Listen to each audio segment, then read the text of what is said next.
l'archange. La trompette sonnera. Et Joseph se présentera.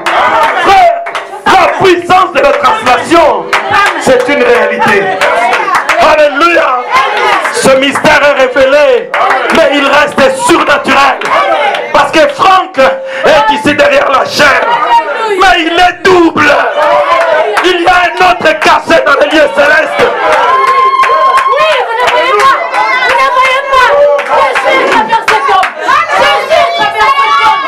Jésus traverse cet homme. Alléluia. Mes amis, il est ici. Il est ici. Il m'a fait signe. Il est ici. Il est ici. Il est ici. Pour confirmer le message. Il est ici.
Simeka, Martyr a bougé, Raphaël a bougé. Alléluia, ta vie a changé. Alléluia. Nous remercions les seigneurs. Il nous a livré cette arrogante cité. Elle nous a livré cette arrogante cité. Sa cité, sa ville et son roi. Et soudain Josué dit, cette ville, ses rois et ses cités, l'Éternel nous l'a livré. Amen. Amen. Oh, les fils et les filles d'Abraham, est-ce que vous êtes dans la joie? De toi sortira pour moi une partie de l'épouse. Ah, vous croyez que nous aussi, nous enverrons au Seigneur une partie de l'épouse? Oh oui, je le crois. Parce que frère Branham dit, c'est dans l'église du Saint-Esprit, il y aura la colonne de feu. On va dans cet accueil. Dieu nous a choisis. Amen.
Thank you.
Commence à se moquer de vous.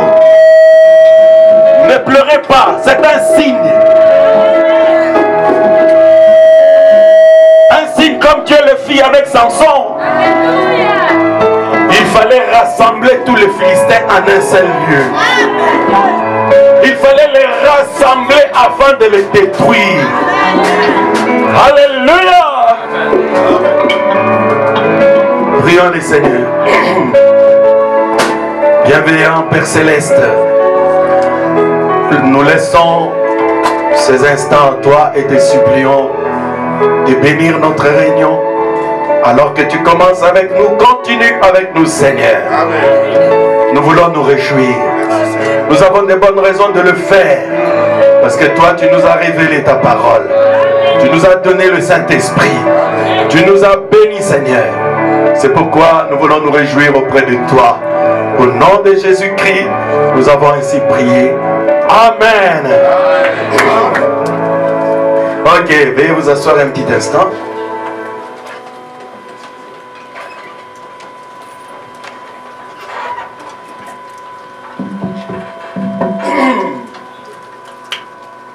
Le sanctuaire et les deux clés pour toutes les pièces qui sont là. Nous on voulait une salle pour l'église, mais Dieu nous en a accordé 3 ou 4.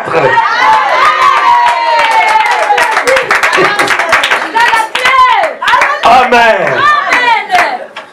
Donc Jésus l'a fait.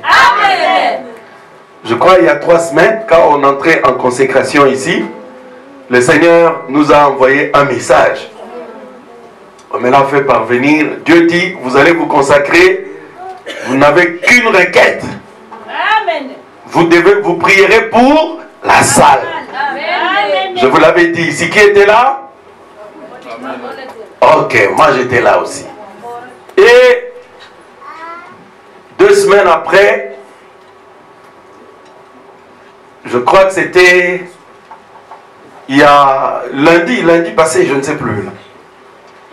Moi, c'est lundi passé.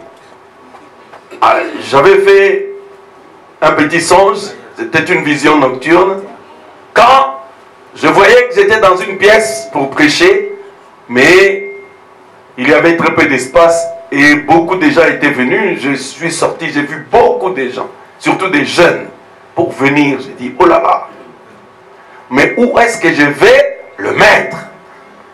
Et quelqu'un m'a dit, il dit, non, il y a une salle là-bas. Justin Foumou est là. Mais vous partagerez la salle. Comme ça, lui va commencer, ou je ne sais pas, toi tu commenceras. Lui va faire après. Je dis, ah. Donc je devais aller là-bas. Donc c'est une salle. Je dis, mais je vais partager la salle avec comment? Et c'était le même lundi. Et c'est alors que je crois que j'avais le frère Richard Moukeba m'appelle, comme vous étiez tous inquiets.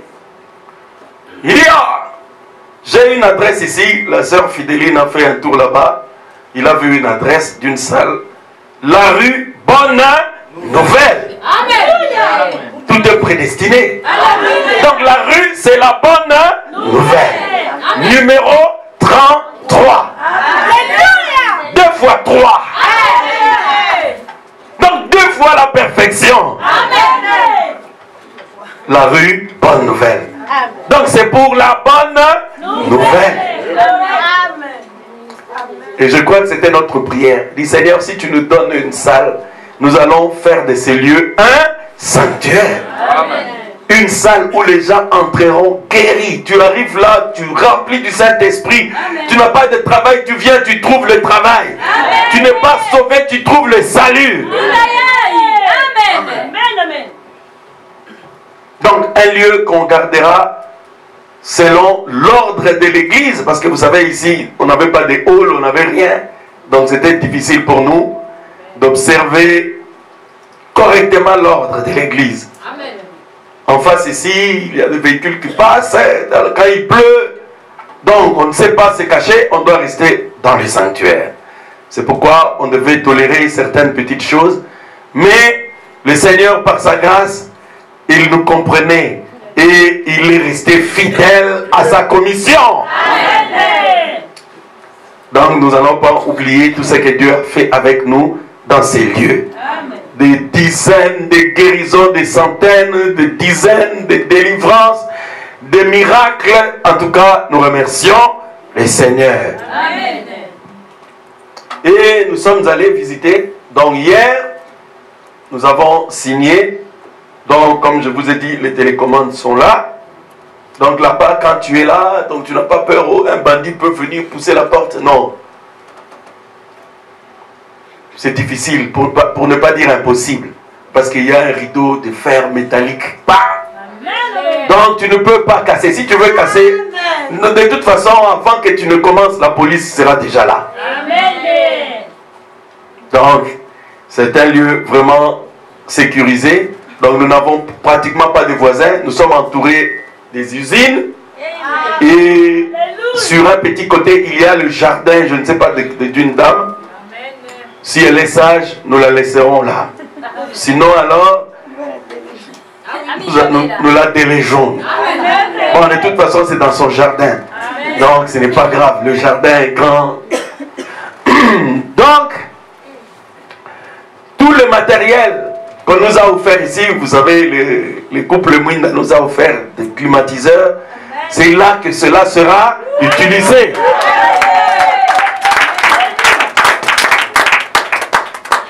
Alors, comme c'est une salle, une grande, alors il y a frère Richard Aouka qui regrettait, il dit, Nazo, je regrette parce que Nazo, mon salle, on a déjà ndenge, donc toujours comme ça, donc on a regretté quand je pense à ça.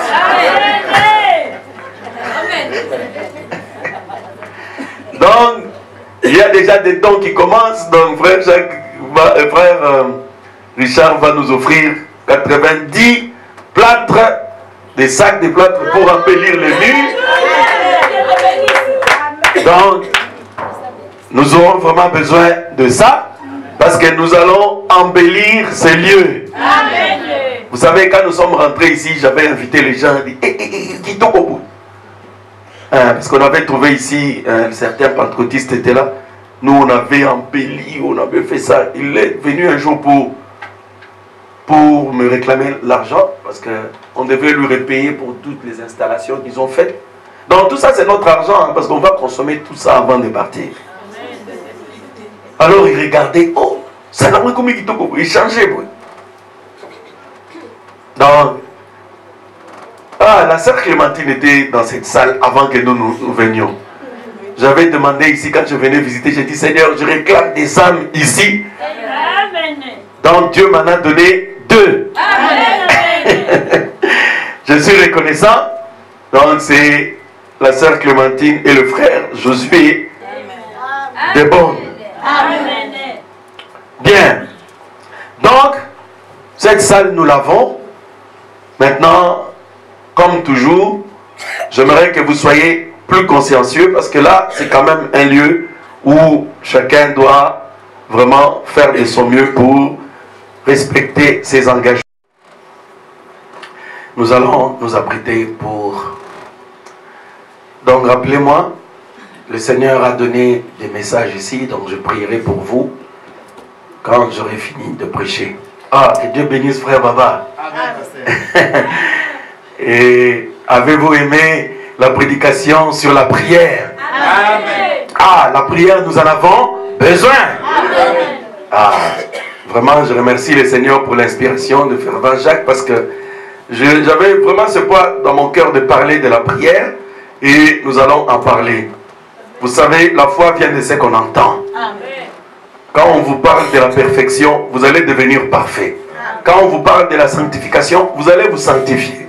Quand on vous parle de la prière, vous deviendrez des hommes de prière. Amen. Ok, venez, on va chanter. Et nous allons nous préparer pour écouter la parole de Dieu. Éternel notre Dieu, toi Jéhovah de l'Ancien Testament, c'est Jésus du Nouveau Testament, le même Dieu hier, aujourd'hui, éternellement. C'est toi que nous sommes venus ici adorer, Seigneur. Voici ta parole, Père bien-aimé. Nous voulons écouter ce que toi tu nous as réservé pour ce jour aujourd'hui. Où est ton serviteur, oh Dieu Tout-Puissant? Que tout ce qui sortit de sa bouche, Seigneur, que ça soit, Seigneur, le mystère que toi tu nous as réservé aujourd'hui, Père de gloire. Où est nos cœurs, Seigneur? Où est nos oreilles, Père Céleste? Où est la langue de ton serviteur, Seigneur? Afin que l'onction puisse sortir de sa bouche et que cela puisse toucher les cœurs de tes enfants, Seigneur. Prépare nos âmes, Seigneur, Dieu bien-aimé, pour que nous puissions recevoir cette parole avec honneur.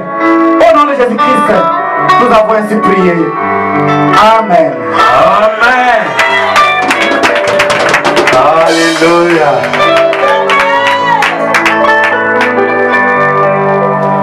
Ah, vraiment, je suis épaté. Donc, la sœur Angelina. Ok. Nous allons lire Apocalypse 3, 14. On va... Bon, vous connaissez ce texte-là, comme c'est long. On ne lira pas tout. Donc, vous avez ça déjà dans votre esprit, parce que nous parlons de l'âge de la Odyssée. Donc, nous allons sauter pour aller lire ailleurs. Donc, Apocalypse 3, 14. Nous allons lire 14, 15, 16, et puis nous sautons. Nous lirons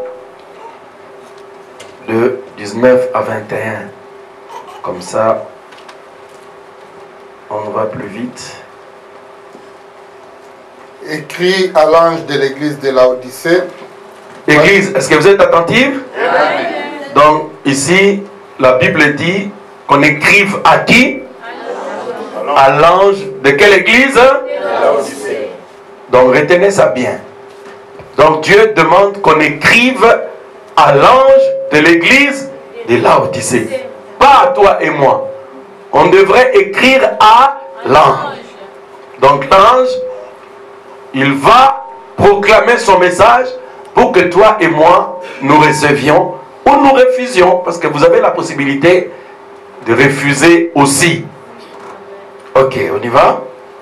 Voici ce que dit l'Amen, le témoin fidèle et véritable, le commencement de la création de Dieu.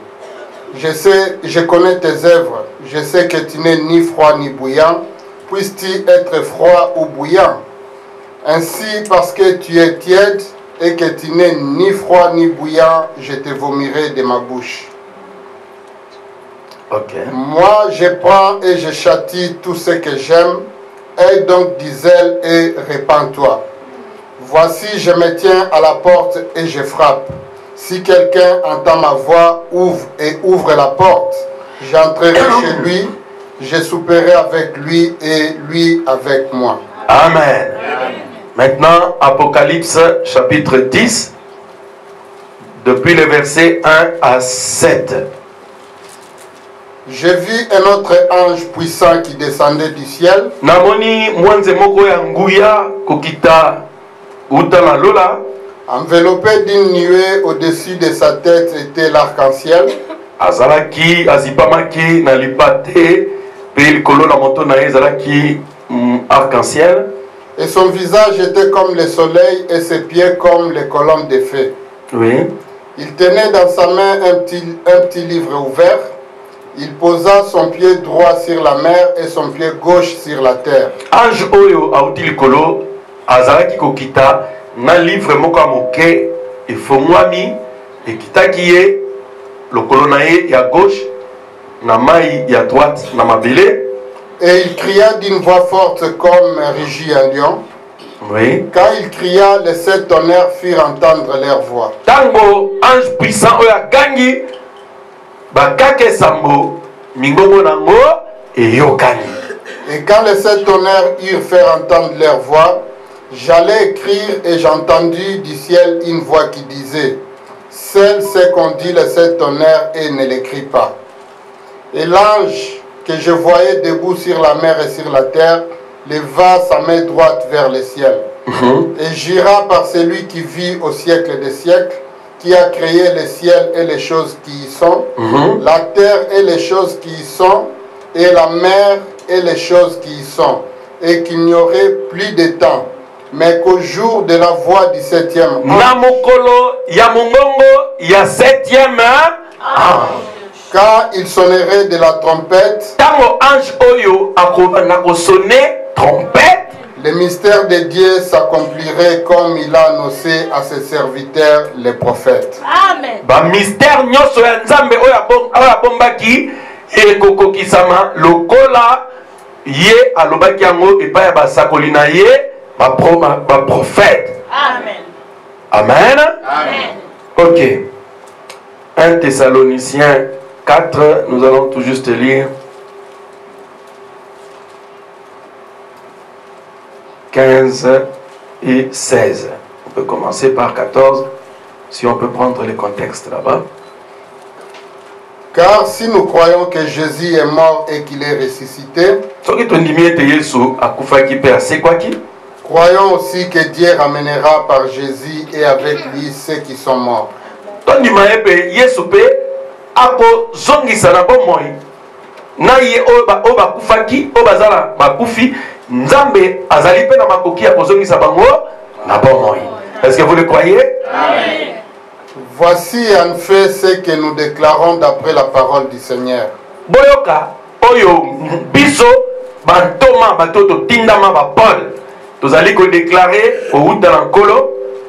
Nous les vivants restés pour l'avènement du Seigneur. Biso oyo tozana bomoi oyo tikali pona kozela boye ya nkolo. Nous ne devancerons pas ceux qui sont morts. Tokokende liboso te avant ba oyo bakufi. Car le Seigneur lui-même a un signal donné. Po kolo ye moko na signal moko. À la voix d'un archange et au son de la trompette de Dieu, na mongongo ya archange pe na son ya trompette, descendra du ciel et les morts en Christ ressusciteront premièrement. Amen. Donc, à un signal donné ou au cri des commandements. Donc, selon les Bibles, c'est traduit comme ça. Il y a une Bible aussi où il y a écrit le cri des commandements. Le Seigneur lui-même au cri des commandements. Non, hein, dans toutes vos Bibles, c'est à un signal donné. Non? Ok. Bien. On va terminer par Malachie 4.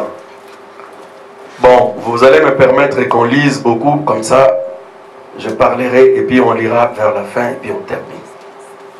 Malachie 4, on va lire de 3 jusqu'à la fin.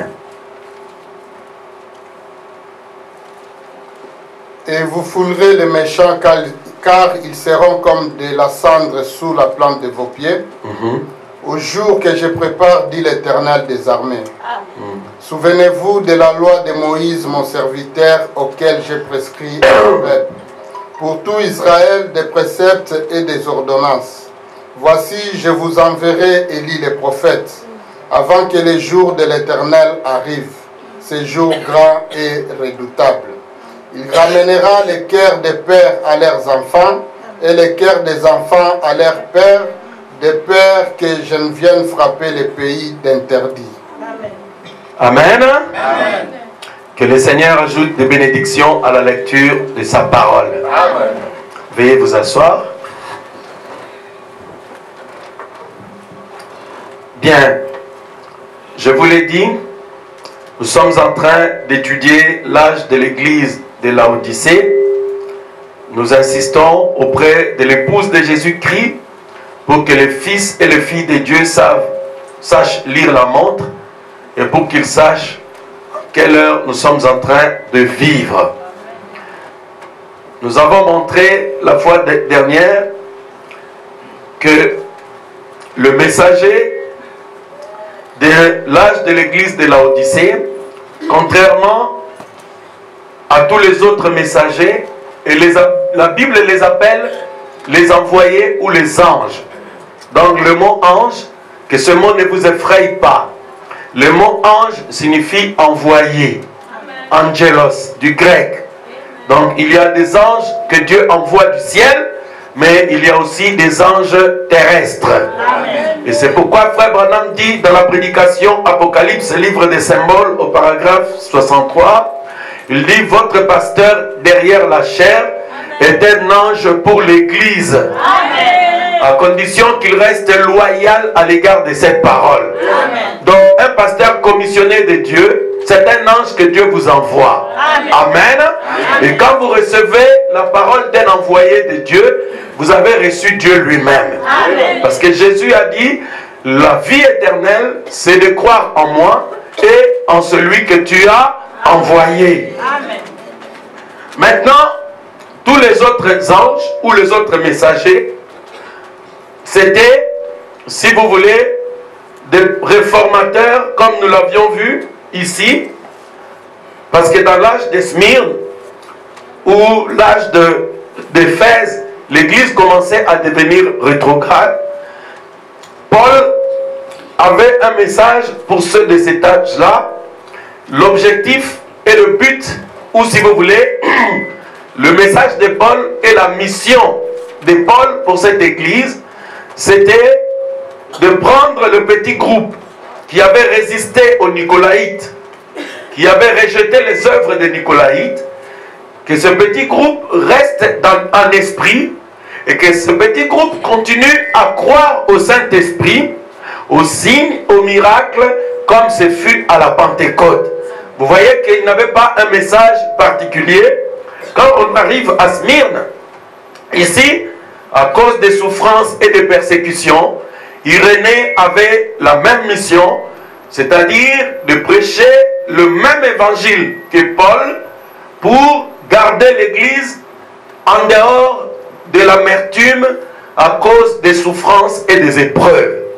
Parce que si vous commencez à être triste dans votre vie spirituelle, sachez que le diable commence à vous vaincre. C'est pourquoi la Bible nous demande d'être toujours joyeux, parce que la joie, c'est la force du combattant. Amen. On arrive à Pergame où l'église s'est mariée avec le monde.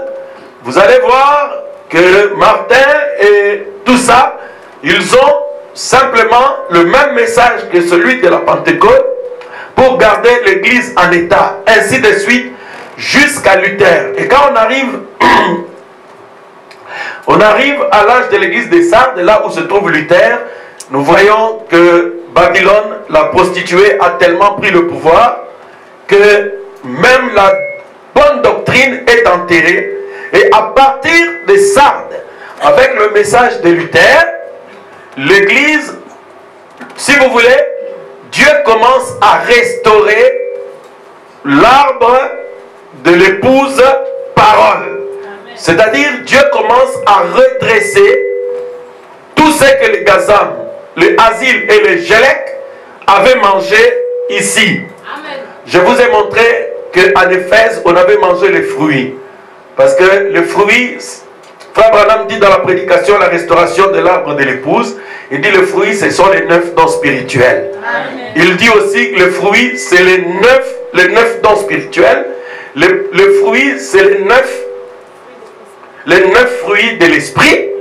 Et Frère Branham ajoute dans la prédication le Wayne du temps de la fin au paragraphe 59, Il dit le fruit, c'est aussi l'enseignement correct et parfait de la parole qui retourne de l'église à la Pentecôte. Amen. Donc quand le diable vient, ou le nicolaïte, ou l'antichrist débarque dans une église, il commence d'abord par s'attaquer au Saint-Esprit. Et c'est pourquoi ne laissez jamais manger le Saint-Esprit dans votre vie, ni dans votre église. Amen. Alors quand on arrive ici, ceux qui avaient été attaqués depuis le sommet, parce qu'à Smyrne on attaque les feuilles, ici on attaque la peau, c'est-à-dire la doctrine. Parce que le gélec, c'est un animal qui mange la peau de l'arbre. Alors lui, c'était attaqué à la doctrine. Frère Branham dit que la peau de l'arbre, c'est la doctrine. C'est la religion. Donc on a mangé la religion, on a mangé la doctrine, et l'église est restée sans bonne doctrine, sans fruit, sans puissance, sans onction. Et c'est l'église que par Luther, Dieu commence à restaurer l'église. Et Dieu commence par la foi. Et je vous ai montré que la foi, c'était la vertu fondamentale qui est même dans la pyramide quand vous prenez la stature d'un homme parfait. Donc, à la base, il y a la foi et il y a la vertu, la connaissance et les autres vertus jusqu'à la charité. Et vous allez voir que ici, Wesley, après, il restaure les œuvres. Parce que quand Luther arrive, il dit nous sommes sauvés par grâce au moyen, par la foi, par grâce au moyen de la foi. Alors les gens se sont organisés. Ils disent bon, quand tu as la foi, cela est suffisant. Dieu n'a pas besoin de regarder à autre chose. Vous allez voir, si vous avez une foi comme ça, alors vous devenez rétrograde. Vous allez voir une sœur qui parle tout le temps, oh miséricorde, miséricorde. Vous allez voir, nous sommes les gens de ce monde, vous commencez à rétrograder. Dieu ne regarde pas seulement à la foi, mais il regarde aussi aux œuvres que doivent produire cette foi. Amen. Parce qu'une foi sans les œuvres, c'est une foi morte. Amen. Et c'est comme ça que quand Wesley arrive dans l'âge de Philadelphie, Wesley dit, mais on doit être sanctifié. Recherchez la paix avec tous et la sanctification sans laquelle nul ne verra le Seigneur. Amen. Si vous avez la foi, montrez-moi les œuvres de votre foi. Amen. Donc Luther, il a retourné la sanctification à l'église. Et vous allez remarquer que quand vous avez retrouvé la foi, vous ajoutez à la foi la sanctification.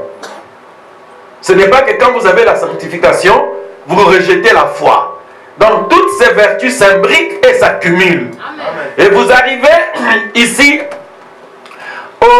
à l'âge pentecôtiste, c'est-à-dire à l'Odyssée. Qu'est-ce qui se passe? En 1906, le retour du Saint-Esprit à l'Église. C'est-à-dire le don spirituel recommence d'opérer avec le réveil d'Azusa, William Seymour et toutes ces choses-là. Le Saint-Esprit, les dons, les parler en langue, toutes ces choses retournent à l'église depuis très longtemps. Vous voyez? Donc là, nous arrivons au dernier âge. Et c'est l'âge de l'église de Laodicée. Et c'est pourquoi Laodicée, on peut aussi l'appeler l'âge pentecôtiste. Parce que c'est l'âge où les gens, nous croyons dans les réveils, nous croyons dans les dons spirituels et nous croyons dans toutes ces choses. Et Frère Branham appelle Luther, Wesley et toute cette réforme, le retour du baptême du Saint-Esprit. Frère Branham appelle tous ces anges et ces messagers, Frère Branham les appelle des réformateurs. C'est parce qu'ils n'ont pas un message spécial. Ils n'ont pas révélé quelque chose qui était caché et inconnu. La foi, on avait ça ici, au début de l'église à la Pentecôte. Il y avait la foi à Smyrne pour ceux qui prêchaient bien, pour ceux qui avaient suivi Irénée. Il y avait la foi parce qu'ils croyaient qu'il y avait des signes et des miracles. Maintenant, ici, ils ont seulement restauré. Et c'est pourquoi Frère Branham les appelle des réformateurs. Ils ont réformé l'église. Et Wesley aussi, il a restauré la sanctification. Mais nous avons vu dans la prédication de Laodicée, au paragraphe 90, Frère Branham dit que le messager de l'église de Laodicée, c'est le seul à avoir été annoncé dans la Bible parce qu'il avait une mission spéciale, pas seulement d'apporter un message, mais il avait aussi une mission, ce qui lui avait été dit en 1933, de préparer l'église au retour du Seigneur. Amen. Donc cet ange avait un message, et son message c'est révéler tous les mystères qui étaient restés suspens, depuis Genèse jusqu'à Apocalypse. Amen. Nous savons que quand Dieu a des secrets et qu'il désire les révéler, c'est vous qui avez trouvé la réponse, pas moi. Nous avons vu que dans Amos 3:7, que Dieu révèle ce secret à ses serviteurs, les prophètes. Et c'est pourquoi le messager de Malachie 4 ne pouvait être qu'un prophète. Parce que sa mission, par-delà les dons spirituels, par-delà la foi, la sanctification, sa mission était de révéler tout ce qui avait été caché dans la Bible. Et souvenez-vous que les sceaux, c'était dans la Bible. Tous les mystères, c'était dans la Bible. Mais ils étaient cachés. Vous voyez? Parce que notre message est biblique. Comprenez-vous cela? Notre message est biblique. Tu peux dire à ton frère ou à ta soeur, message de la mission est biblique. Notre message est biblique. Ah! Parce que parfois, quand on vous coince un peu, vous commencez à trembler. Notre message, c'est biblique. Amen. Tout ce que Frère Branham dit, vous pouvez le voir là-bas si vous prenez des lunettes de la révélation. Amen. Parce qu'il reçoit la parole par la vision. Mais quand tu as reçu ta vision et ta révélation, elle dit qu'elle doit être conforme à la parole écrite. Amen. Elle ne doit pas être contraire à ce que Paul, Pierre et les autres prophètes de la Bible ont enseigné. Si elle est contraire, alors jette ta révélation. Elle ne vient pas de Dieu. Amen. Maintenant, ceci étant, nous avons compris que dans Matthieu 17 par exemple, que Jean-Baptiste était aussi Élie, parce que Dieu a envoyé 4 fois ou 5 l'esprit d'Élie sur la terre. Le premier Élie, c'est Élie le Tishbite que vous connaissez. Le deuxième Élie, c'était Élisée.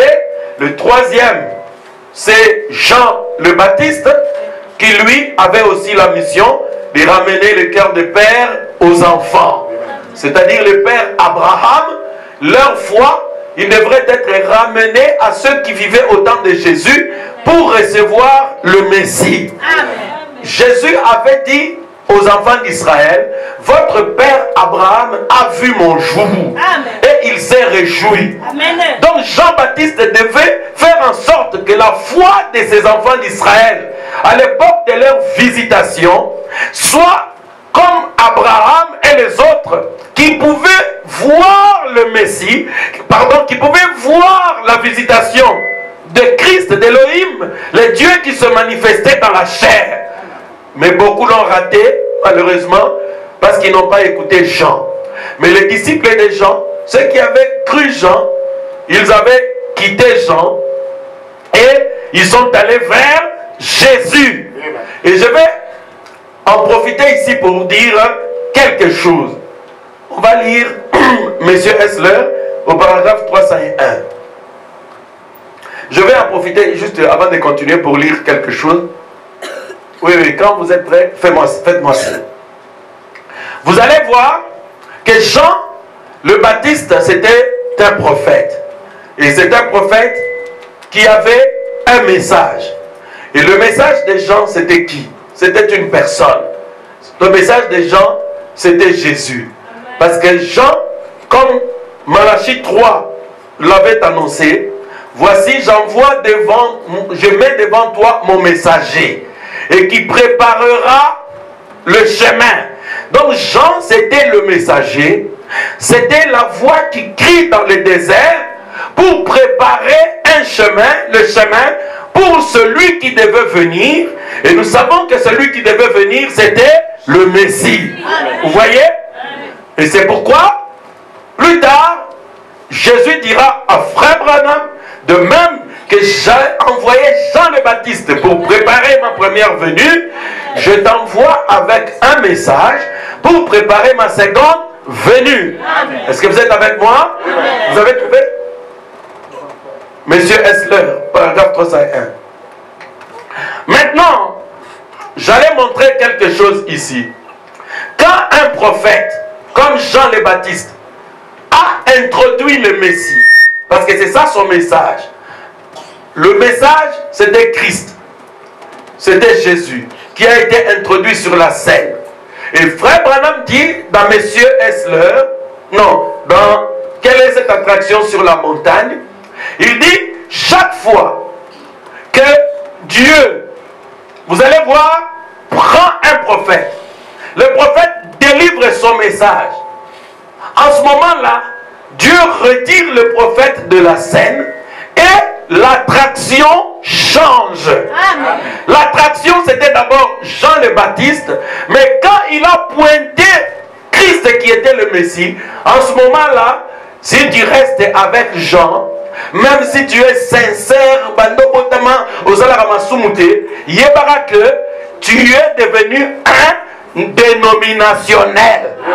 Parce que l'attraction a quitté Jean et il est sur le Messie qui est la parole de la promesse. 301. Regardez ce que Frère Branham dit. Écoutez. Vous voyez pourquoi je dois partir. Je dois le faire. Il faut la salle. Mes amis, ne regardez pas à moi. Je suis votre frère. Ne faites pas attention à moi parce que je ne suis qu'un mortel. Je dois mourir comme n'importe qui d'autre. Ne m'écoutez pas, mais écoutez ce que j'ai dit. Ce que j'ai dit est le message. Ne faites pas attention au messager.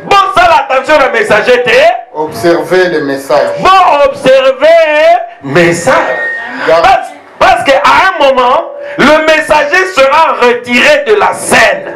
Maintenant, en ce moment-là, l'attraction, ce n'est plus à Jeffersonville. L'attraction, c'est le message. Quelle est cette attraction sur la montagne? Frère, vous pouvez être sincère comme vous voulez. Mais si vous ne savez pas où se trouve l'attraction de Dieu, vous allez le rater. Est-ce que Dieu était avec Jean le Baptiste? C'est la vérité. L'attraction était sur lui.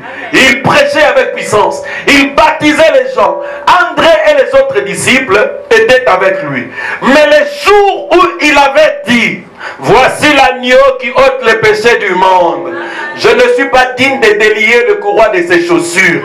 La Bible dit, dès ce jour, André le quitta et ils suivirent Jésus. Quelle est cette attraction, mon frère, ma soeur? Aujourd'hui, l'Antichrist est devenu un historien. Nous sommes en train de progresser pour chercher où se trouve l'attraction de Dieu. Mais lui, il nous retourne toujours à l'année 50. On nous retourne toujours à 63. Mais l'attraction aujourd'hui, c'est l'épouse de Jésus-Christ.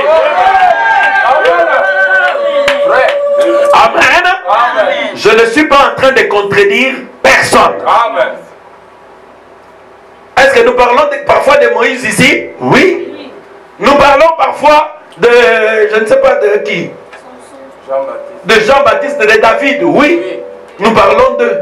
Parce que chaque prophète, depuis Abraham, Moïse, tout ça, ils sont une partie de la parole. Amen. Ils sont une partie de la parole. Ils ont été Dieu, chacun à son époque. C'est-à-dire représentant le Seigneur dans leur époque. Amen. Mais il y en a un qui est Dieu tout le temps, hier, aujourd'hui, éternellement. Il est le messager de tous les temps. Et son nom est Jésus-Christ. C'est pourquoi je vous enseigne, croyez-moi, vous serez dans la bonne position. Si je vous dis aujourd'hui, le messager, c'est Jésus-Christ lui-même, le Saint-Esprit. Le messager, ce n'est plus William Branham. Le messager, c'est Jésus-Christ. Branham, c'est un messager de la Odyssée qui nous a pointé Jésus-Christ. Et l'attraction a changé depuis. Est-ce que vous êtes avec moi? C'est pour ça que je vous prêche le message. Frère Branham dit, ne regardez pas à moi, parce que moi je dois mourir. Frère, nous ne devons pas adorer quelqu'un qui est mort. L'attraction a changé. Maintenant, c'est ce message, le messager, je vais vous lire ça, c'est dans Dieu tient sa parole. Aïe, la brochure est où? Au bureau. Trouvez-moi ça, Dieu tient sa parole. Et frère Branham dit, vous aurez la colonne des feux, nous aurons un prophète et nous aurons le messager. Et le messager aujourd'hui, c'est le Saint-Esprit. Vous voyez? Donc vous devez savoir cela pour avoir une foi parfaite. Si vous voyez les gens dire par exemple, oh non, bisous ma vision, on n'en a plus besoin parce que frère Branham a vu toutes les visions, frère Branham a accompli toutes les guérisons, c'est parce que ces hommes ne comprennent pas que l'attraction a changé de camp. Vous pouvez être sincère. Je ne dis pas que c'est faux ce que vous dites. Il y a eu des guérisons ici. Jusqu'en 1965, là où Dieu a retiré notre prophète. Mais aujourd'hui, l'attraction a changé. Est-ce que c'est difficile de comprendre? Alors, écoutez-moi maintenant. Nous sommes dans l'Odyssée aujourd'hui. Je vous ai lu ça pour savoir, pour que vous aussi vous fassiez ce que les disciples des Jean avaient fait. Les disciples des Jean avaient suivi Jean. À un moment donné, ils commençaient même à penser que Jean était le Christ. Jean était le Messie. C'est parce qu'ils voyaient Dieu dans un homme. Ils voyaient ce que Dieu pouvait faire à travers un homme. Mais quand un prophète, parce qu'un vrai prophète, comme frère Branham, il cherchera toujours à détacher l'attention des gens de lui pour les diriger vers son Dieu. Amen. Pour les diriger vers Jésus. C'est pourquoi il a prêché tourner le regard vers Jésus. Vous voyez, c'est parce que c'est un vrai prophète. Mais c'est normal que nous nous regardons au prophète. Pourquoi? Parce que le prophète, c'est une lumière, c'est une lampe, c'est une étoile.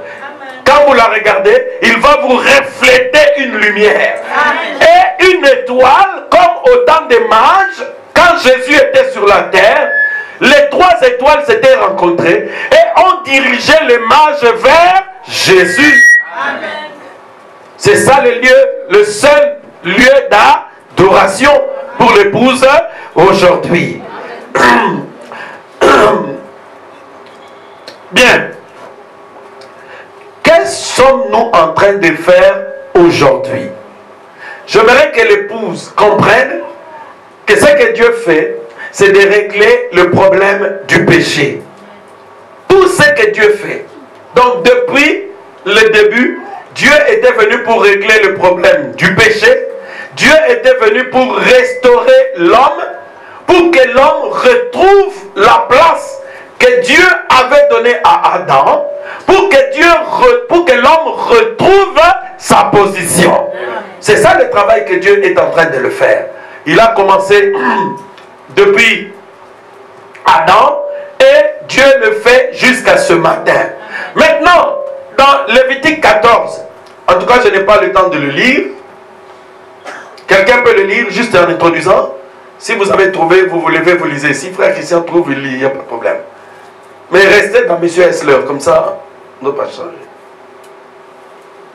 On va lire ça très rapidement. Lévitique 14.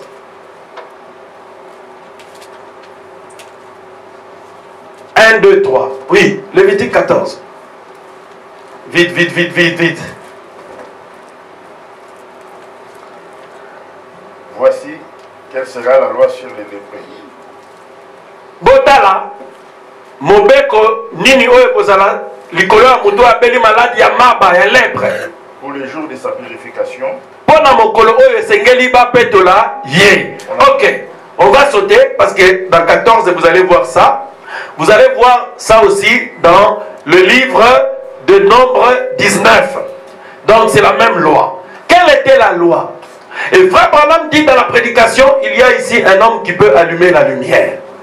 Il dit, la lèpre, c'est le type du péché. Est-ce que vous êtes avec moi? Amen. Lèpre, c'est le type du péché. Amen. Quand Myriam avait péché pour avoir murmuré contre son frère qui était serviteur de Dieu, elle fut frappée de lèpre. Et Dieu a donné une loi.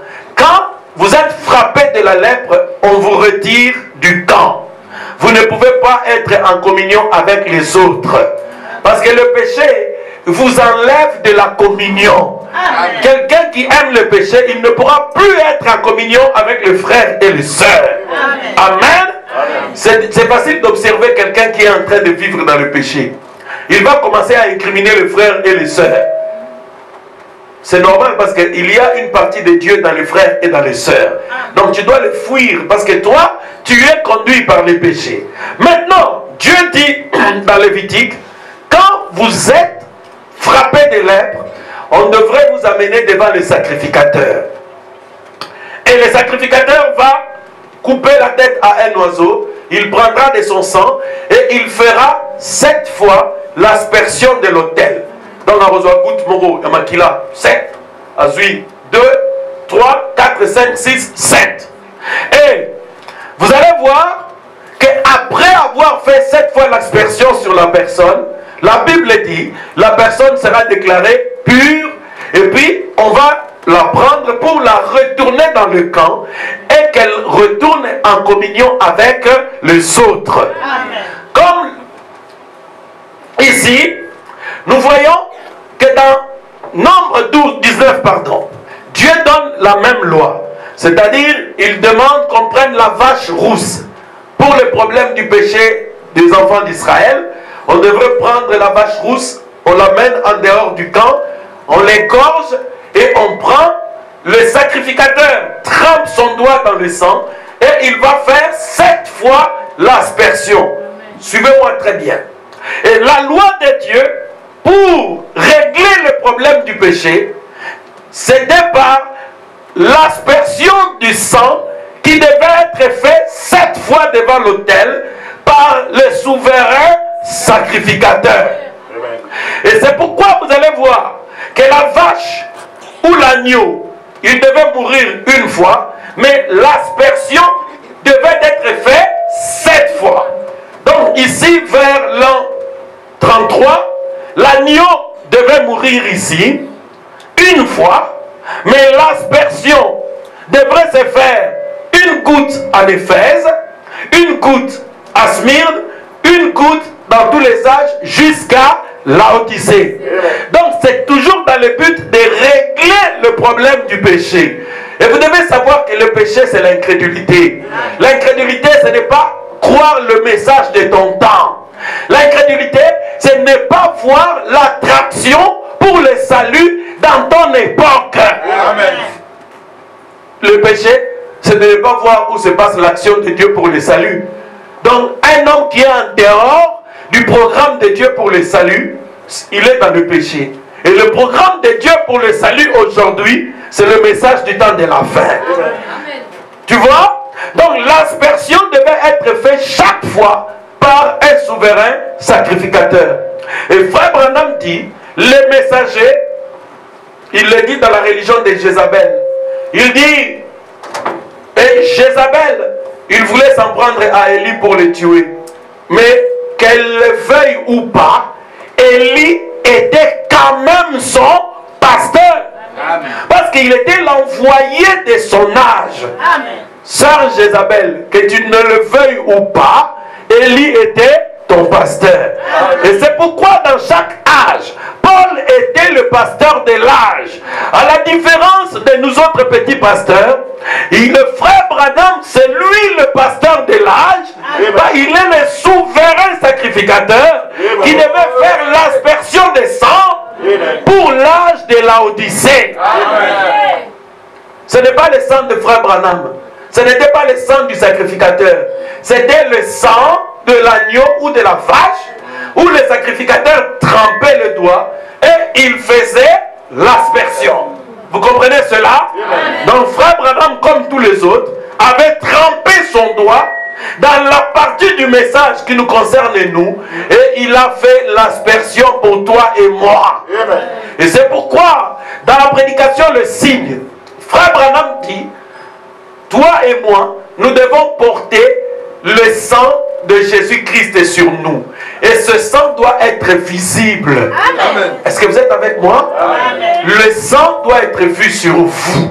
Quand on vous regarde, on doit avoir la vie et l'apparence d'un frère ou d'une sœur qui croit le message du temps de la fin. Amen. Et frère Branham dit, si on ne voit pas la trace du sang, si la trace du sang n'est pas visible sur vous, même l'alliance de Dieu avec vous, elle n'est pas valable. Amen. Elle n'est pas valable. Amen. Donc l'alliance entre nous et Dieu est valable quand la trace des sangs est visible. Frère Branham dit, nous devons le montrer publiquement. Amen. Nous devons être des chrétiens dans la famille. Amen. Nous devons être des chrétiens à l'école. Nous devons être des chrétiens au travail. Amen. Nous devons être des chrétiens partout. Amen. Et en ce moment-là, ton alliance avec Jésus est valable. Amen. Bien. Donc si vous avez compris ça, donc vous allez voir que le but de Dieu depuis le début, c'était de régler le problème du péché. Maintenant, bien, ceci étant, maintenant nous évoluons.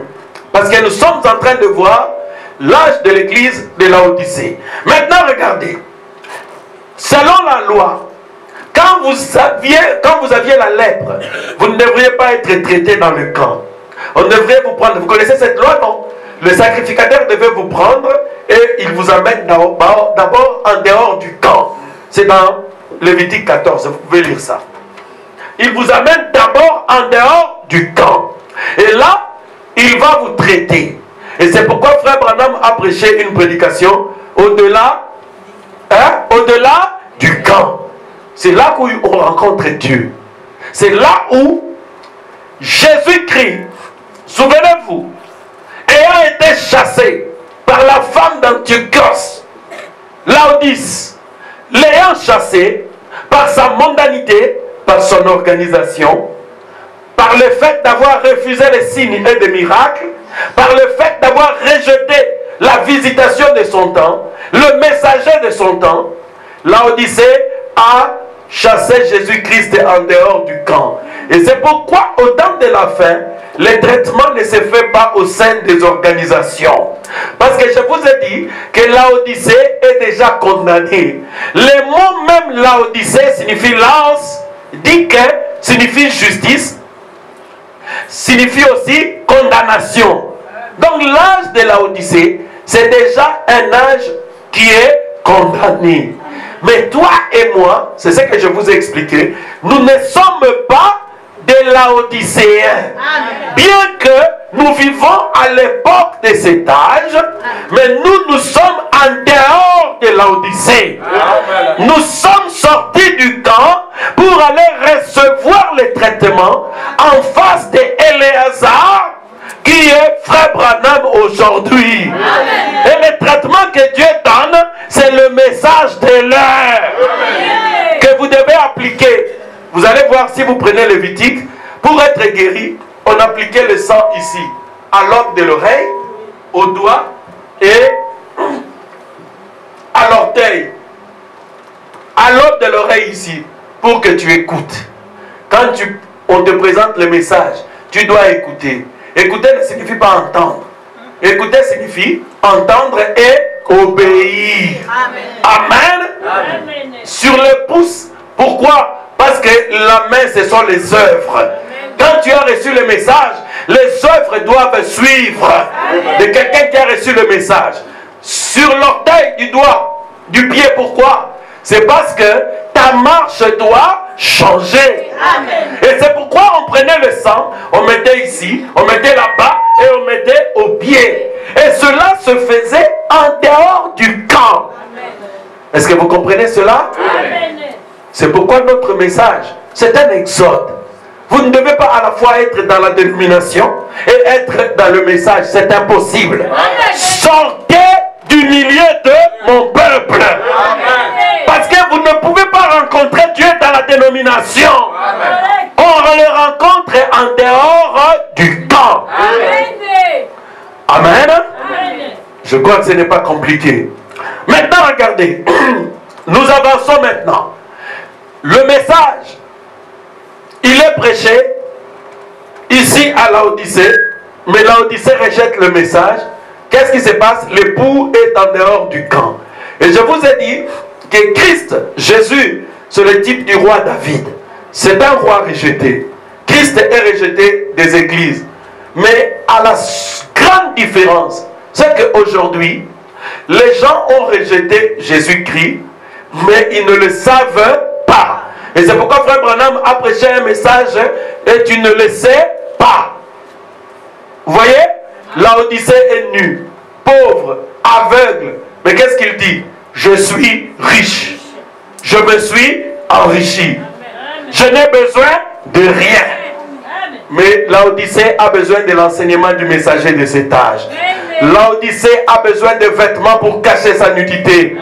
Laodicée a besoin du baptême du Saint-Esprit. Laodicée a besoin de la puissance pour vaincre le monde et le péché. Mais Laodicée ne le sait pas. Elle est tiède. Voyez-vous mes frères? Amen. Donc, Laodicée est en train de vivre dans une grande séduction. Ils ont chassé le roi, mais ils continuent à chanter pour le roi. On a chassé Christ Jésus, mais on continue à le prêcher. C'est ça la condition de Laodicée. Et c'est pourquoi Frère Branham a prêché plusieurs fois les esprits séducteurs et même l'esprit de la séduction elle-même. Il a prêché aussi une église séduite par le monde. Vous voyez?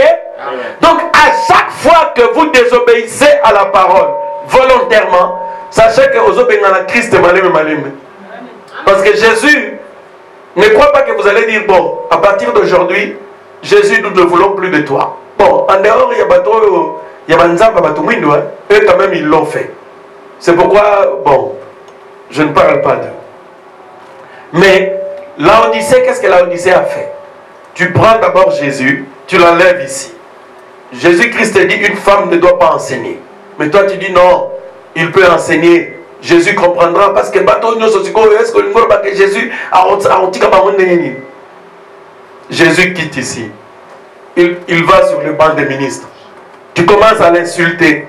Frère Branham dit, quand un prédicateur dit les temps des miracles sont passés, les visions n'existent pas, Frère Branham dit tu es en train de blasphémer. C'est-à-dire, tu es en train d'insulter Jésus. Amen. Frère Branham dit ce sont les insultes. Amen. Je vais vous lire les citations si vous voulez, je les ai. Il dit ce sont les insultes. Amen. Maintenant, à force de l'insulter, Jésus va s'asseoir là-bas sur le banc. Tu continues à l'insulter, il est à la porte. Jusqu'à ce que Jésus ne sera plus là. Jusqu'à ce que Jésus parte. Et quand Jésus part, qu'est-ce qu'il va faire? Il va se tenir à la porte. Frère Branham dit, Jésus est à la porte de son église et il frappe. Il dit, Laodicée, c'est l'âge auquel, le seul âge où Jésus-Christ s'était retrouvé en dehors de l'église. Vous voyez? Donc, Christ étant en dehors de l'église, il ne rencontrera plus l'épouse dans l'église. Il va rencontrer l'église en dehors du camp. C'est pourquoi nous prêchons le même message que d'Apocalypse chapitre 18. Sortez du milieu de mon peuple. C'est un exode. Et en 1964, Frère Branham a prêché le 3e exode. Donc nous devons sortir du camp pour être à la rencontre de Christ qui est l'époux qui est c'est difficile de dire un mot féminin plus un mot masculin. Donc il est l'époux parole. Donc la parole c'est notre époux. Amen. Le message c'est notre époux. Amen. Vous comprenez? Donc vous sortez du camp pour aller à la rencontre de votre époux qui est le message de l'heure. Jésus-Christ. Ok. Maintenant, on revient sur notre texte. Regardez maintenant. L'âge de la Odyssée. Monsieur Hessler, au paragraphe 100, on commence par 116. En 1962, Frère Branham eut 6 visions et songes. Bon, je ne veux pas vous les dire toutes, mais je m'intéresse aux songes que la sœur Stéphie avait eu. Et la sœur Stéphie avait eu un songe. On va lire ça au paragraphe 116.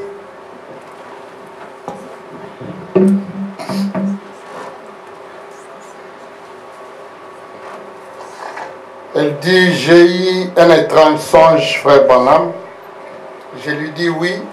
Elle dit, j'ai rêvé que je me trouvais dans l'ouest.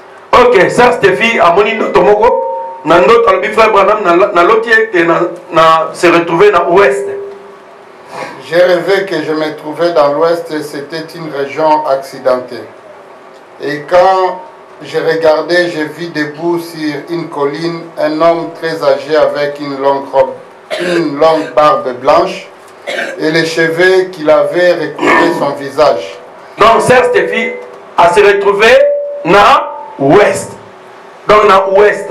Parce que frère Branham vivait à Jeffersonville, qui est à l'est des États-Unis. Maintenant, en 1962, 6 songes. Dans les songes, pratiquement tous les frères voient frère Branham en train de se diriger vers l'ouest. Et la sœur Stéphie, la dernière, donc le 6e songe, la sœur Stéphie voit frère Branham à l'ouest. C'est ça qu'elle est en train de rencontrer. Elle dit, je regarde à l'ouest, je vois sur une colline élevée un vieil homme habillé en blanc. Continue. Il était entouré d'une sorte de manteau blanc contre lequel les vents soufflaient. Entre parenthèses, je pense que c'est juste comme ça, sœur Stéphie. Donc, Ezali Boye, sœur Stéphie. Et elle dit, Alobi, je me rapprochais toujours davantage. Il se tenait au sommet d'une montagne regardant en direction de l'est. Et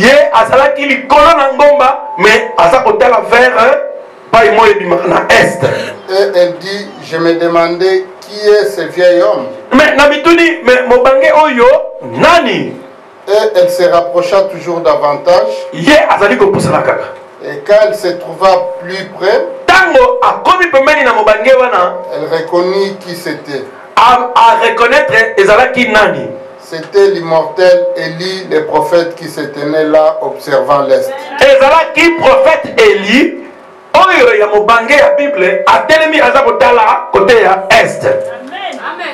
elle dit, je dois le voir. Elle courut jusqu'au sommet de la colline. Et elle tomba là pour lui parler dans le nom d'Élie.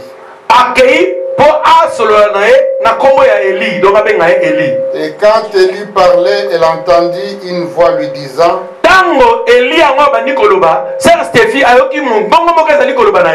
que voulez-vous, sœur Stéphie?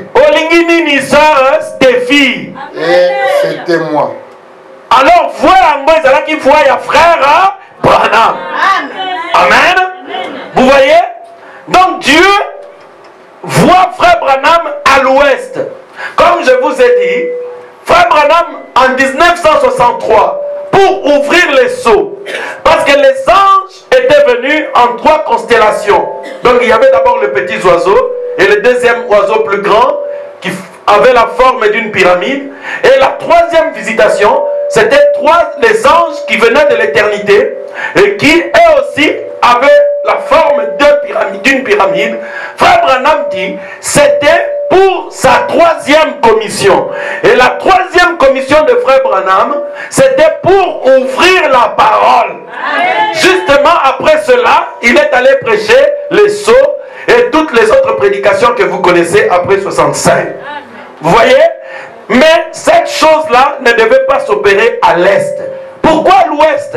Parce que l'ouest, c'est le lieu où se couche le soleil. Amen. Nous avons vu que notre message, c'est un message du temps du soir, parce que le soleil se couche à l'ouest. Comprenez-vous cela? Et la Bible dit, au temps du soir, le soleil apparaîtra. Le soleil s'est levé à l'est et Jésus-Christ s'était révélé à l'est. Mais Jésus-Christ, à la fin, au 7e âge, Jésus s'est révélé à l'ouest.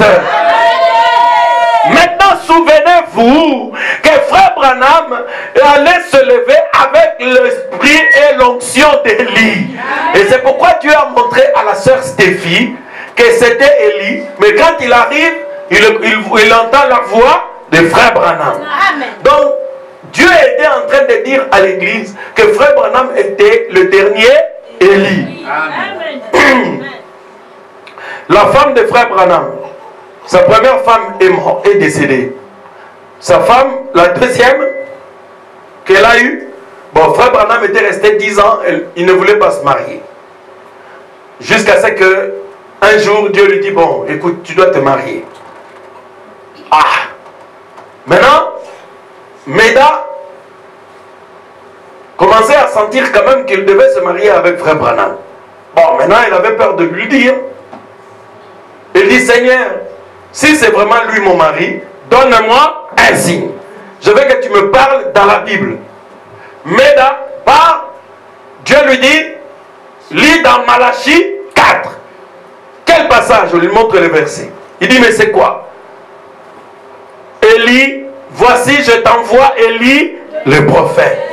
Il ramènera le cœur des pères aux enfants et le cœur des enfants à leurs pères, de peur que je ne vienne frapper le pays d'interdit.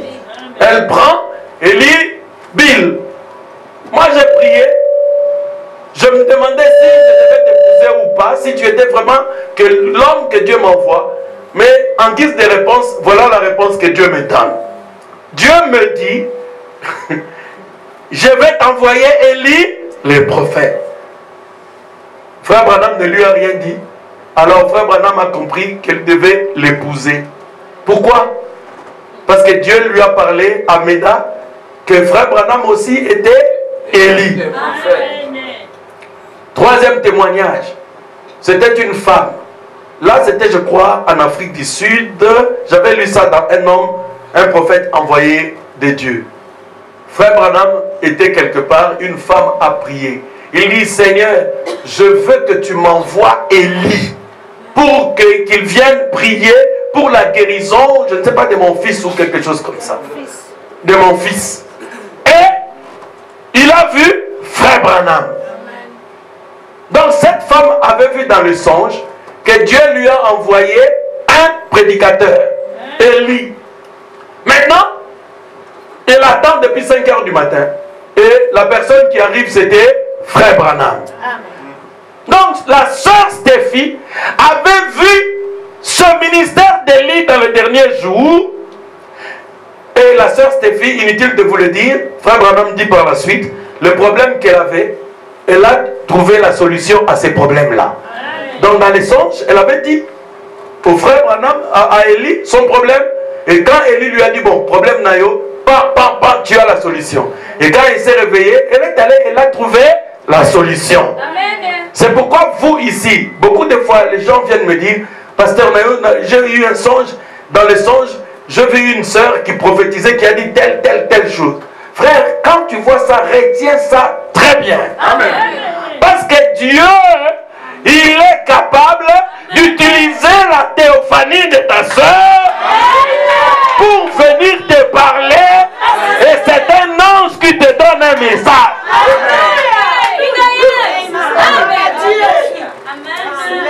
Un jour, un frère, je le préparais pour le baptême. C'était le frère Hugues. Je le préparais pour le baptême parce que le frère était dans l'alcool avant. Il avait été délivré dans une église dénominationnelle avant. Et puis il vient, je l'ai préparé. Le dernier jour, avant d'aller au baptême, il est venu me voir. Il dit, Pasteur, j'ai eu un songe. Dans le songe, tu es entré dans ma maison. Donc, c'était toi, mais tu avais l'air vraiment sévère comme un inspecteur de police. Tu examinais ma maison, j'avais balayé ma maison, toutes les bouteilles de bière, je les avais rassemblées, je les avais mis dehors. Alors toi, tu venais, tu examinais toutes choses, tu regardais. Alors tu dis, ok, je vois que toutes les bières sont parties. Maintenant, seulement, je sens encore l'odeur de la bière ici. Amen. Vous voyez?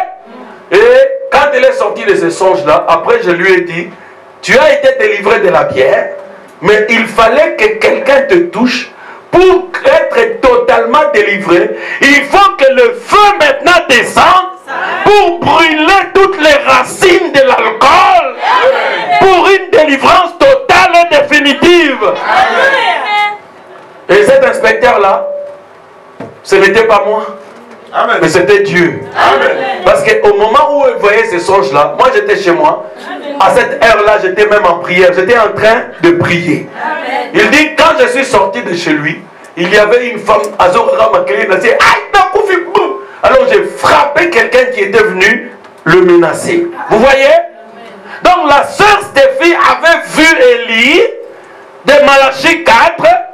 Quand il s'approche, il écoute la voix du 7e ange qui était en train de sonner de la trompette pour proclamer le message à l'ouest. Amen. C'est là où le message devait être révélé. Maintenant, regardez. Là, Frère Branham, il nous parle dans le 5e sceau.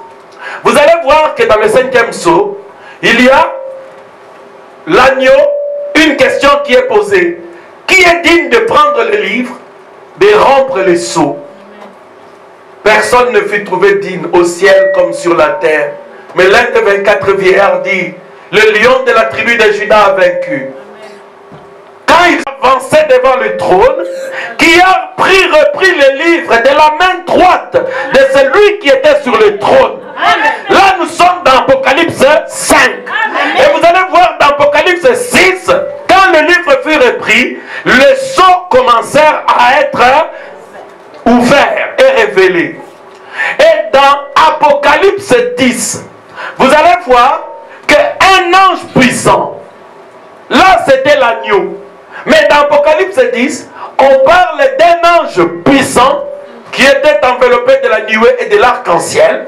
Donc le même Jésus, qui ici avait pris le livre comme agneau, maintenant il descend comme un ange pour donner le livre au messager du 7e âge. Et Frère Branham dit dans Monsieur Hessler, il dit, si vous voulez le savoir, vous allez voir que Dieu a dit, écrit à l'ange de l'église de Laodicée. Parce que dans Apocalypse 10, la Bible parle d'un ange puissant qui devait venir donner le livre à un autre ange qui avait un message au jour de cet ange-là. Parce que la Bible parle des anges ici. Il dit, au jour du message de cet ange, le 7e ange, quand il sonnerait de la trompette. Vous voyez? Donc le 7e ange, c'est le 7e messager qui est William Branham. Et Frère Branham dit, ce messager, cet ange, il a été annoncé dans la Bible. Son message, c'était de révéler tout ce qui était caché. Et c'est pourquoi vous allez voir que quand cet ange descend du ciel, du ciel, le livre n'était pas fermé. L'ange avait donné à Frère Branham le livre ouvert. Donc le sceau fut ouvert au ciel et un ange vient donner au Frère Branham le sceau, la parole qui était déjà ouverte. Est-ce que vous comprenez cela? Donc je suis en train de vous dire ça pour que vous compreniez que le messager du 7e âge, c'est plus qu'un messager, parce que c'est un messager qui est un prophète. Et un prophète, c'est un prophète pourquoi? Parce que la parole de Dieu, selon la loi, Amos 3,7, quand Dieu a le secret, Il ne le révèle pas aux évangélistes. Il ne le révèle pas à n'importe qui. Il le révèle à ses serviteurs, les prophètes. Vous voyez? Donc c'est la loi de Dieu. Et dans Jean 10, 30, la Bible dit, la parole vient au prophète. Et c'est pourquoi Christ, Jésus, qui était la parole, ce n'est pas Jean qui était allé vers Jésus. C'était Jésus-Christ qui est allé vers Jean. Et Frère Branham dit, parce que Jean était un prophète, c'est la parole qui devait aller vers le prophète. Maintenant, c'est le prophète qui révèle la parole au peuple. Vous voyez? Jésus vient vers Jean, et Jean dit au peuple, voici l'agneau qui ôte les péchés du monde. C'est pourquoi toi et moi, on ne peut pas discuter avec un messager. Frère Branham Azamuninga Bisoté frère. Quand je dis ça, je parle de son don en tant que prophète. Il est notre frère parce que c'est un humain. Mais de par son ministère, mais ce n'est pas quelqu'un avec qui tu discutes. Pourquoi? Parce que la Bible dit, écrit à l'ange de l'église de Laodicée. On n'a pas écrit à moi. On ne vous a pas écrit à vous. On a écrit à Jean-Baptiste. Et Jean-Baptiste révèle la parole au peuple. Amen. Je crois que ce n'est pas compliqué. Monsieur Hessler, au paragraphe 166, 161. Maintenant on y va. On va tout juste lire et puis je vais terminer. Donc je n'ai pas encore touché l'âge de l'Odyssée. Je vous parle simplement de notre messager pour que vous compreniez que notre messager est un prophète. Et un prophète, frère, un prophète, un prophète, il a ou il est une partie de la parole pour sa génération. C'est pourquoi, quand on vient te dire, le prophète dit, la Bible dit, frère Branham dit, on dirait Papa Kouloutou Nabino. Papa Kouloutou Nabino, tu peux discuter avec sa parole, il n'y a pas de problème. Parce que Papa Kouloutou, c'est peut-être la coutume. Mais quand tu entends les enfants d'Israël, quand ils étaient dans la forêt, et Kozala quitté, Gabriel, qu'est-ce qui s'est passé? Non, il paraît Amos à Yakina, dans Jérusalem, Lilo. Amos, mon Dieu, qu'est-ce qu'il a dit? Vous voyez comment il réagissait? Qu'est-ce qu'il a dit? Oh, il a dit que Kozala envahi par Babylone. Oh. Papa, les enfants, écoute, fiston, Jean, André, Bokangabiloko, parce que ce que cet homme-là dit, cela va arriver. Les enfants d'Israël ne jouaient pas avec les prophètes. Élie nous a dit, avant ce jour grand et redoutable, je vous enverrai Élie le prophète. Amen. Pourquoi? Mais nous avons un message de préparation. Amen. Pour que toi et moi, nous soyons dans le tremblement, en train de nous préparer. Amen. Parce qu'après ce message, la terre sera embrasée. Amen. Frère, je vous supplie de le croire. Amen. Parce qu'une tribulation va arriver. C'est le moment de mettre toutes choses en ordre. Demandez pardon. Prenez votre vie, mettez en ordre. Amen. Parce que ce monde est jugé. Amen. Amen. Frère Branham a donné près de 10 000 visions et prophéties. Aucune n'est restée au Ekokisamate, jamais. Pourquoi? Dieu confirmait le don qu'il avait mis dans son serviteur. Amen. Vous voyez? Ok, paragraphe 161. Monsieur Hessler, oui, on y va. Je crois que le 7e ange d'Apocalypse 10 est le messager du 7e âge de l'église d'Apocalypse. Vous voyez comment nous croyons?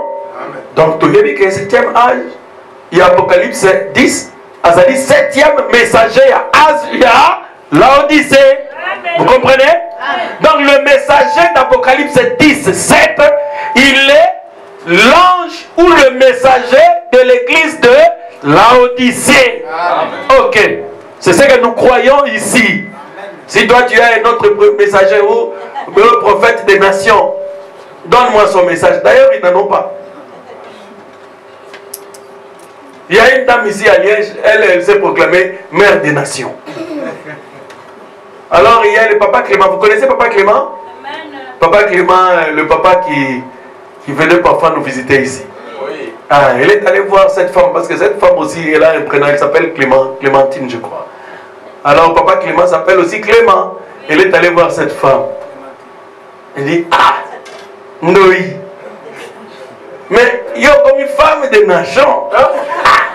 Il dit, ah, Ndoi, il y a tout mon lait, mais ah. Donc, il y a Chara. Ou il y a comme une mère des nations. Abraham, père des nations. Donc, il y a comme une Chara.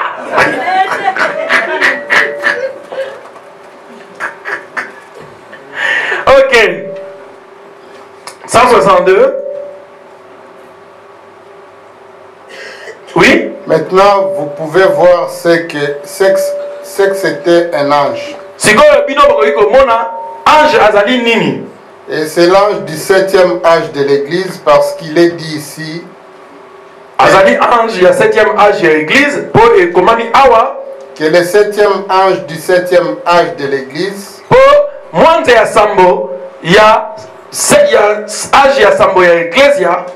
Si vous voulez voir ici qui est où est l'ange, Apocalypse 3,14, c'est l'ange à l'église de Laodicée. Apocalypse 3,14. Paul commis écrit à l'ange de l'église de Laodicée. Or, à cet ange-là, qu'est-ce qu'il est dit? Au jour du ministère de l'ange du 7e église, quand il sonnera de la trompette, trompette des évangiles, tous les mystères de Dieu seraient accomplis. Vous voyez? Donc cet ange, il va sonner de la trompette. Et la Bible dit, en ce moment-là, il n'y aura plus du temps. Il jura par celui qui vit, par celui qui créait les cieux et la terre, qu'il n'y aura plus de temps. Donc, tangu et kozalali susu te. Frère, j'aimerais que vous sachiez que tangu et zali susu te. Regarde ce qui se passe aux États-Unis. Donald Trump qui tape du poing sur la table. Il dit on doit détruire la Corée du Nord. Les autres qui viennent disent non, si vous osez, nous on va se défendre. Mais la conséquence c'est quoi? Mais c'est la guerre. Et Frère Branham dit les grandes puissances ont suffisamment de puissance aujourd'hui pour détruire tous ces globes terrestres. Amen. La Bible dit la terre sera embrasée, sera brûlée. Frère Branham dit ce feu-là, vous pensez qu'il va venir d'où? De la terre elle-même. Des bombes nucléaires que les gens ont aujourd'hui. Et ce jour-là, toi, tu seras où? Frère, tu ne pourras pas fuir à l'est ni à l'ouest. La seule issue, c'est aller en haut. C'est l'enlèvement. C'est pourquoi nous sommes en train d'examiner le message et la mission du messager ou l'ange du 7e église. Il a un message. Sa mission, c'est de nous donner ce message pour préparer l'église à l'enlèvement. Après avoir révélé tous les mystères qui étaient gardés secrets là-bas. Ok, on y va. 166.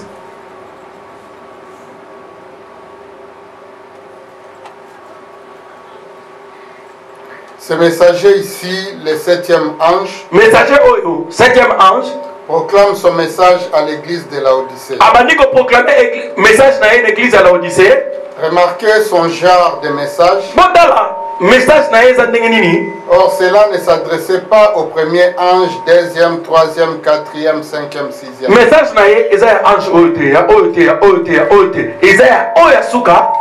le 7e ange qui avait ce genre de message. 7e ange, il y a un genre de message. Remarquez son genre de message. C'est d'accomplir tous les mystères de Dieu qui sont écrits dans les livres. C'est Ezali Koko Kisa, révélé, ba mystère nyonso oyo ezalaki na mukanda oyo. Le septième ange met fin à tous les mystères qui sont restés en suspens dans toutes ces organisations et dénominations. Septième ange yé asilisi ba mystère nyoso ebombanaki. Toyebi oyo elekaki na Eden, toyebi oyo elekaki avec Sarah, toyebi oyo elekaki avec Daniel, toyebi ce qui s'est passé avec tous les prophètes jusqu'aujourd'hui. Aujourd'hui, quand vous voyez Joseph, Joseph, Joseph a commis premier ministre, mais nous on ne le savait pas. Mais c'était un mystère. Et que dit le mystère? C'est que Joseph, vendu par ses propres frères, Jésus vendu par ses propres frères. Joseph qui est dans le boulot, Jésus enterré, Joseph ressuscité, Jésus ressuscité. Joseph a commis gouverneur d'Égypte. Jésus a commis gouverneur au ciel. Amen. Vous voyez? Donc c'est le genre de mystères qui étaient restés en suspens dans la Bible que le messager du septième ange devait montrer à l'épouse. Amen. Oui? Le septième ange réunit et met fin au mystère entier. Oui? C'est ce que dit la Bible. Il met fin au mystère du livre écrit. Oui? 167. Maintenant, relevons quelques-uns de ces mystères. Bon, si vous voulez, vous pouvez les inscrire. Premièrement, je prendrai ce que dit Scofield ici. Dans Matthieu 13. Si vous n'avez pas de Bible Scofield, vous voudrez peut-être lire ce que sont d'après lui certains des mystères. Ok. Matthieu 13 au verset 11, Jésus leur répondit: parce qu'il vous a été donné, entre parenthèses, c'est-à-dire à ses disciples, parce qu'il vous a été donné de connaître les mystères du royaume des cieux.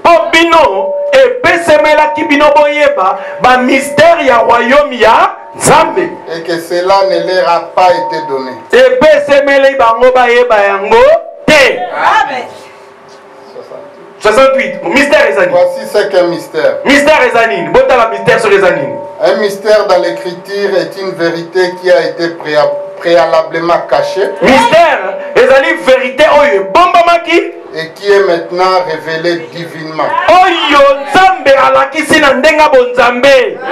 À laquelle reste toujours attaché un élément surnaturel malgré la révélation. Amen. Ok?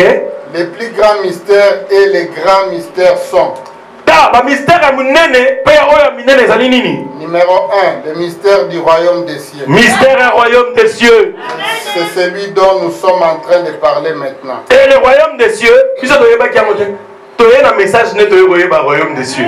Aujourd'hui, nous savons que le royaume des cieux, c'est le baptême du Saint-Esprit. C'était un mystère. Jésus disait aux enfants d'Israël: le royaume des cieux est proche. Mais c'est le royaume des cieux, c'est quoi? Mais aujourd'hui, toi et moi, nous le savons. C'est le baptême du Saint-Esprit. Où Dieu règne dans l'homme par son esprit. C'est un mystère qui était caché et que Dieu a révélé aujourd'hui. Oui, on y va. Matthieu 13, 3 à 15. Le deuxième mystère est le mystère de l'aveuglement d'Israël pendant cet âge. Romains 11, 25. Ok. Le troisième mystère est le mystère de la translation des saints vivants à la fin de cet âge. C'est un mystère que Dieu a promis. Que les saints qui vivent dans cet âge, nous serons transformés. Amen. Une onction tombera sur nous. Soudain tu es transformé avant de t'envoler. C'est le mystère de la translation. Maintenant c'est ce message qui est en train de mettre en toi cette vertu, cette puissance qui te permettra d'être transformé. Amen. C'est un mystère que le messager du septième ange est en train de donner. Parce que quand vous mangez ta parole, quand vous mangez ce message, vous êtes en train de vous revêtir de vos habits spirituels. C'est pourquoi dans la prédication, le message de grâce, Frère Branham dit: revêtez-vous de votre jaquette d'onction maintenant. Parce qu'on va parler des choses surnaturelles. C'est pourquoi vous qui êtes dans ce message, ne méprisez pas l'onction du Saint-Esprit. Parce qu'une grande onction descendra et vous serez transformés. Frère, cette puissance, vous devez commencer à le sentir dès maintenant. C'est un mystère qui nous a été transformé, qui nous a été prêché, et sera envahira l'épouse. Les morts en Christ ressusciteront par la puissance du Saint-Esprit, et nous serons translatés. Frère, cette chose arrive. Une puissance nous saisira. Nous revêtirons de ce corps immortel avant de s'envoler. C'est un mystère qui a été caché, mais que toi tu sais aujourd'hui. C'est pourquoi tu reçois ce message, pour avoir justement la foi de l'enlèvement. C'est pourquoi le surnaturel s'est fait voir ici, pour que tu aies la foi de l'enlèvement. L'enlèvement, c'est un événement surnaturel. C'est pourquoi, si vous n'aimez pas le surnaturel, vous n'aimez pas l'enlèvement.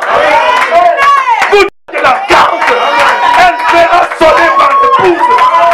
L'épouse sonnera d'une fois. Elle est en train de sonner aujourd'hui.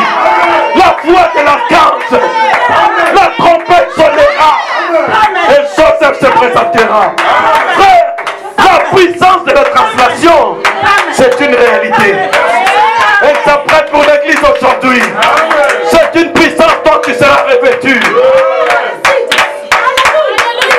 C'est pourquoi il est écrit, au signal donné, au cri de l'archange.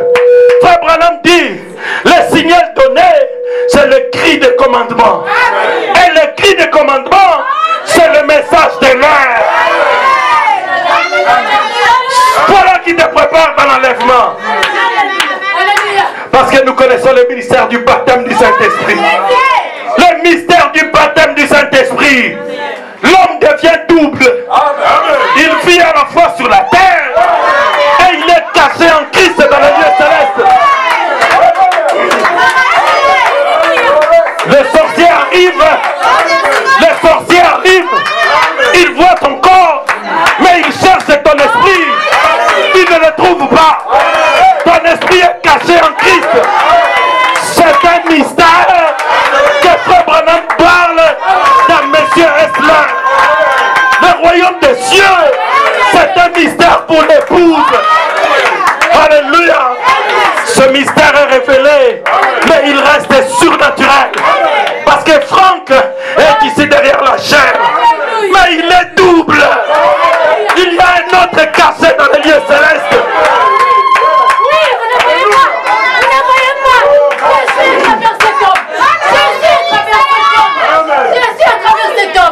Je suis là à travers lui. À ce moment, ce n'est pas lui qui parle. Ce n'est pas lui. Ce n'est pas lui. Alléluia. Alléluia. C'est moi.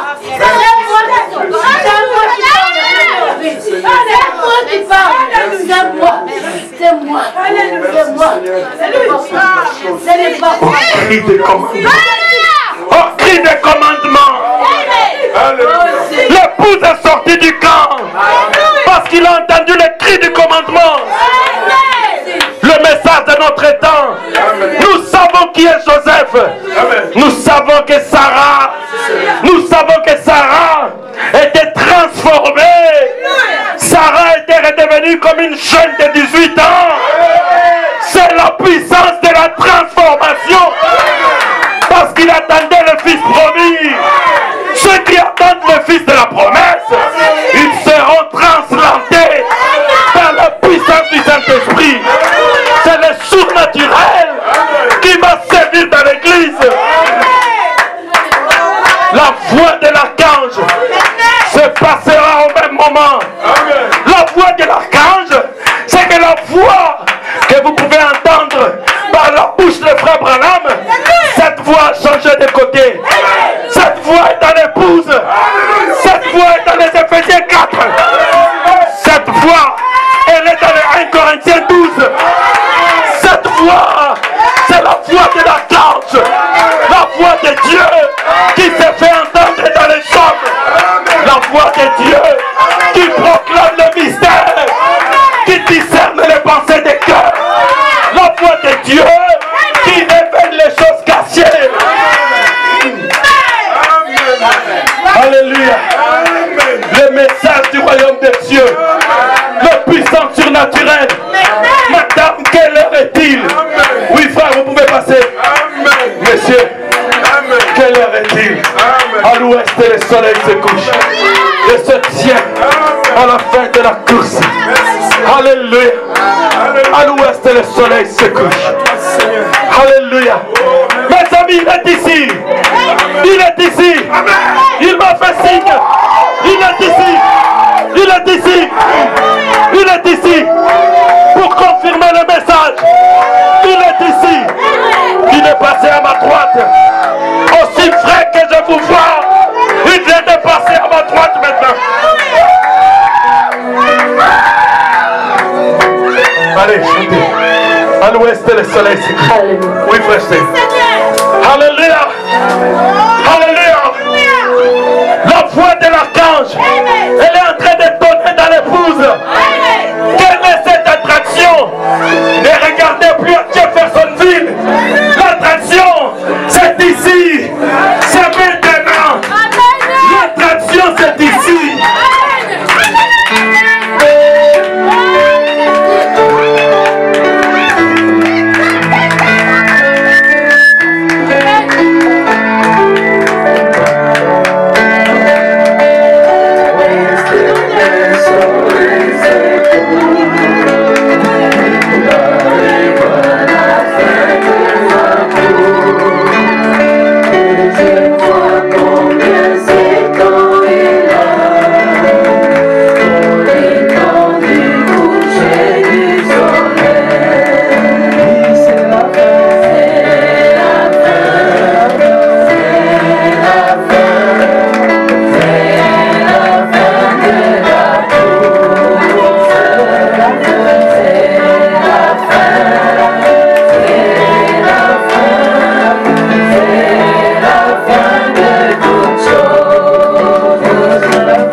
ne peux pas rater. Quand les sœurs entreront, je ne veux pas manquer cela. Je veux aussi être ému par la puissance de la translation.